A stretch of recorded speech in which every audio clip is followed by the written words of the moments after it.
Man, do you see Durk getting out of this? He might ask him how much time, and they might tell him, all my life. All my life. How much time Durk get? All my life. All my life. Man, do you see Durk? What it do, y'all? It's Coffee. Back at it with some news updates. Hit the comments, tap in, let's talk.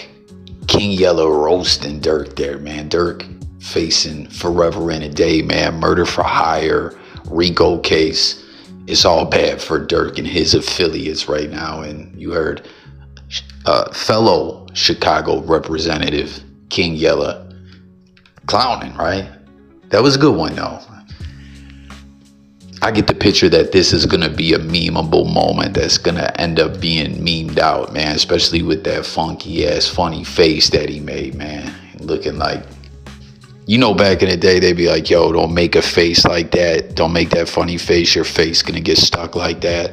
Or that I smell doo-doo face. That's what King Yella was looking like right there, man. Then we got DJ Vlad, who's been doing a bit more media of his own personally as of late than typically we're accustomed to seeing. I mean, he's done some interviews over the years, but it feels like lately he's been popping up on a lot of different platforms. And you hear him here talking about him and Willie D, who I could have swore maybe they fell off, or I don't know, but whatever the case may be, they came together to collab on this one. And Vlad's talking about he spoke on something he's never spoke on before. What could it be? The suspense is just killing me. Is it killing you? What do you think it is? Hit the comments. And then a rapper who snitched to the maximum and tried to talk like he did it, man, is in federal custody after catching a DV. And what's the deal with that? Is he on like federal paperwork? Is that how he ended up in federal custody behind this? Or were the feds watching him? And I don't know, they had audio surveillance or something like that, and audio and video, something like that. Like they were watching and they knew that he was in there choking the fuck out of wifey. So they intervened and arrested him. Like, is that what went down? I don't know, but that's the thing, man. You see who's reporting on it quick. 1090 Jake, is that's his long time op. And listen, like 1090 Jake, don't like 1090 Jake, I don't know how anyone could ever front or cap like Boston Richey didn't snitch. That was wild too, you know what I mean? Like 1090, I'm sure everyone recalls, he exposed the fluck out of Pino for telling. You know what I mean? He got that whole footage.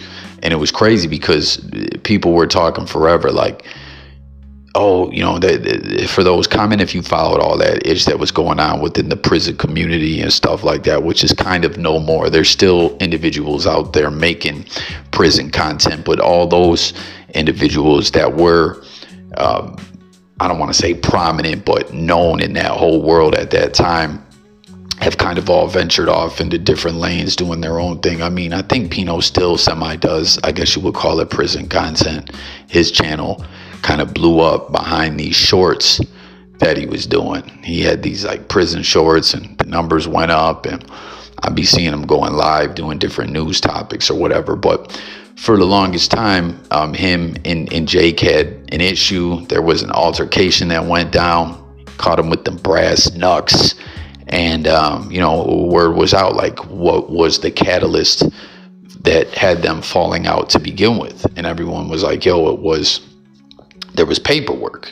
Pino told, Pino snitched. And, you know, like Pino was always talking about, nah, man, it wasn't like that, or the police tricked me, or this or that. And then we saw the footage come out and it was like, damn, he was in there just spilling all the beans. Remember Eminem said Vanilla Ice spilled the beans in rice when he was getting that Benzino?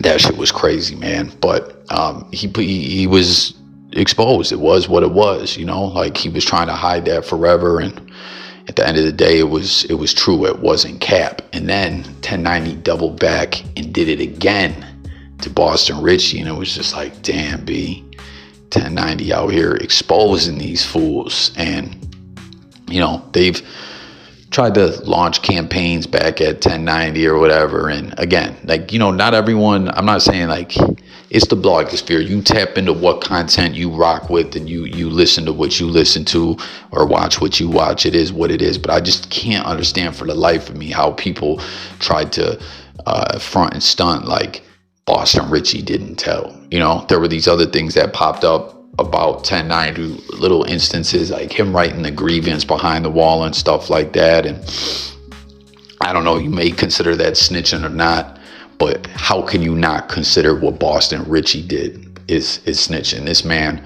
was telling all kinds of tales to the feds behind, or the police, whoever it was. And it was like on multiple cases. And he tried to make it sound like, oh, I'm still respected, I'm still that dude, all this other ish. But he felt the effects of that, because I think he got dropped from a tour after that. Like at that point in time, Boston Richey was winning in this rap game. His momentum was way up. But when this got out there, they cut him off, man. People stopped fucking with him. Like, yo, you're a cold rat. It's bad business fucking with you. I don't want no parts of you. You know what I mean? Like, I'm not trying to be out here looking like a goofball like you know? So there you have it. Hit the comments with your thoughts about it all. Vlad, Durk, King Yella making that funny face. It'll get stuck like that. Don't do it. And 1090 and Boston Richey's beef continuing on after all this time, as well as why is he in federal custody from a domestic Ike Turner case. Let's talk about it in the comments. Subscribe. It's coffee. I'm up out of here. Peace.